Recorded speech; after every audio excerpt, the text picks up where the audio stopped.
With Matthews' 67th goal last night, he is up to 367 goals total, by the way. But with his 67th goal, he passed Dave Keon. He is now in the top 3 in goals scored in Maple Leafs history, behind Daryl Sittler and Matt Sundin. If he stays healthy next year and scores at this rate, it's likely by the end of the season he's passed Matt Sundin. Matt Sundin is at 420. Matthews is at 367. 360. So it could be. It's going to be close. It's going to be close.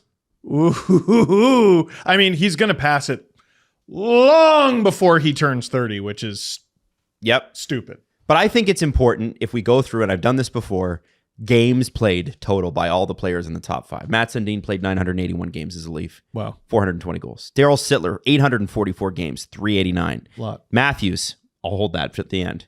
Dave Keon, 1,062. He had 365 goals. And Ron Ellis, 1034 actually, and 332 goals. Matthews has played 559 games. It's an outrageous difference. Oh, what a mutant. Yeah. He's an alien. So, gentlemen. Yes.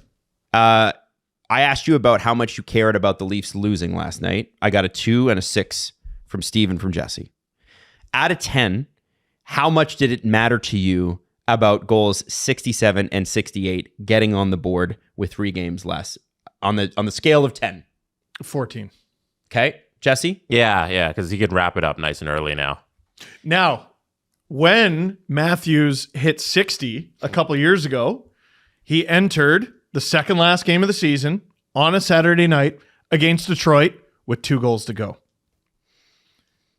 Tomorrow, 3 games left in the season. Saturday night against Detroit, 2 goals to go. Don't let me down, Austin. Come on, buddy. Get 70, and then he might not even have to make the road trip to Florida. Yeah, it'd be nice to see him just finish it off so we don't have to have the debate about resting him or not. Yes. That's the whole thing. And same with Willie. Like, he's been kind of snake bitten trying to reach 100 points there. And it'd be nice if he could just clean it up and get 100 and then we don't have to worry about anything. That line's playing so well. Oh, the Robertson goal that was disallowed, for God's sake. Well, it's his own fault. Stay on side. It is his own fault, but like he's offside by like a friggin' nose. Yeah. And yeah, no, I don't know. I hated it. But I was gonna the other guy I just wanted to praise because I don't think I did in the LFR, and this would make 3 straight games where I think he's looked dynamite. Man, earlier in the season, I didn't think Holmberg was an everyday player. Mm-hmm. I'm not done with Matthews. I love him. You love him? Yeah. Okay. But not as much as Matthews. I just want to keep on Matthews for one more second because I got another stat to throw at you guys. Hit me. Matthews in the second period scored his 274th even strength goal. Mm-hmm. He is now the leading even strength goal scorer in Toronto Maple Leafs history. That's so dumb. That's so stupid. Like, so we got Matthews at 274, Sundin 273, Keon 269, and Ellis at 269. You know what I would like to know, and we couldn't look this stat up right now. I think it'd be too hard. Mm-hmm. When Sundin played, I want to know what % of league-wide goals were power play goals versus now. It feels like it has to be easier to score at 5-on-5 now. Goals are not up this year in the NHL. No? No, they're not. CJ was talking about it on the show the other day. He said, we've had crazy individual performances, but goal scoring has either been down or flat. So here's what producer Drew brought up to me yesterday, and I didn't want to put it in the LFR because I'm going to save it. For now? You're going to save it for right now? I'm going to save it for right now. No, like I'm going to... It's for when the season's done. Sure. Years ago, I wrote an article about the best era-adjusted goal-scoring seasons of all time. Mm-hmm. Wayne Gretzky scored 92. It goes down to like 60-something because of how stupidly high that era was.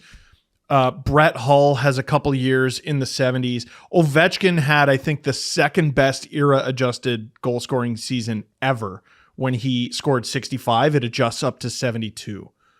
If Matthews finishes with 70 actual goals, will it adjust up or down? And will it end up as potentially the greatest era adjusted goal scoring season ever? We'll have to find out. We'll have to find out. I haven't looked into it. By the way, your blog is still up at Sportsnet. Yeah, we bring this up every like love this. it's like 3 months. I know. Well, yeah, but doesn't we bring matter. up It's still different cool. parts of the article. No, but I'm just saying. Jesse, when we left, I'm proud of my work. when we left Kiss, I got a message from their program director like, "Can you take these videos down because they're Kiss branded and we don't want them on our website anymore?" And I was like, "Oh, okay." I'm like, Steve's still on Sportsnet. Don't get me started. Dude, Yeah, don't worry about it. Let's not go down that road. Nah, forget it. I wanna. I know you do. I start fights. Jesse, I have a question for you, and this is specifically for you. Okay. As of right now, Austin Matthews has a couple of 40-goal seasons, a 60-goal season, at least two 60-goal seasons, right? Because Yeah. he's got a 60-plus goal season. Yeah. He might hit 70 by the end of the year. Yeah. Does that mean Austin Matthews has never had a 50-goal season? And why are you asking this? Because you're difficult. Best of Zay asked it on Twitter, Yeah. and I just wanted to know what your And thoughts. why would they ask that? Because you think a 4-goal game doesn't count as a hat trick. Because a hat trick is a 3-goal game. Right. Yes. So like, and this comes from baseball because if you hit for the cycle, it's first, second, third, and home Yep. run.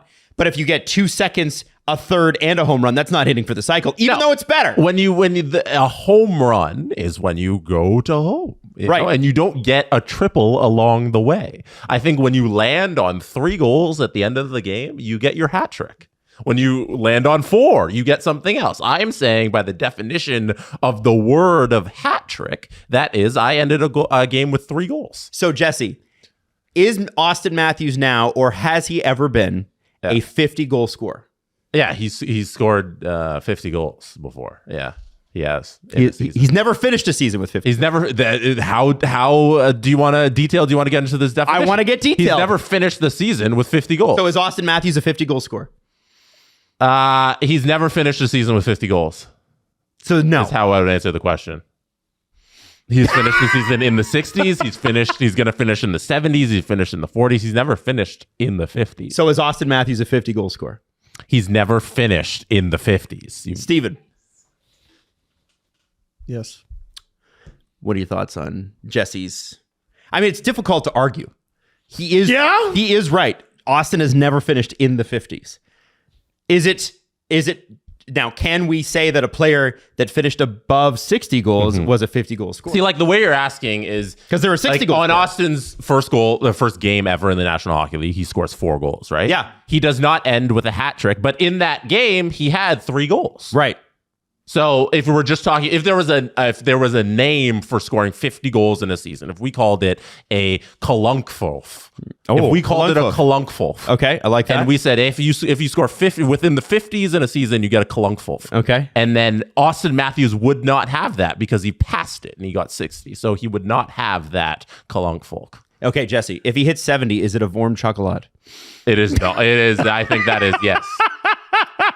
And buyers. If he hits 80, do I have bad friends?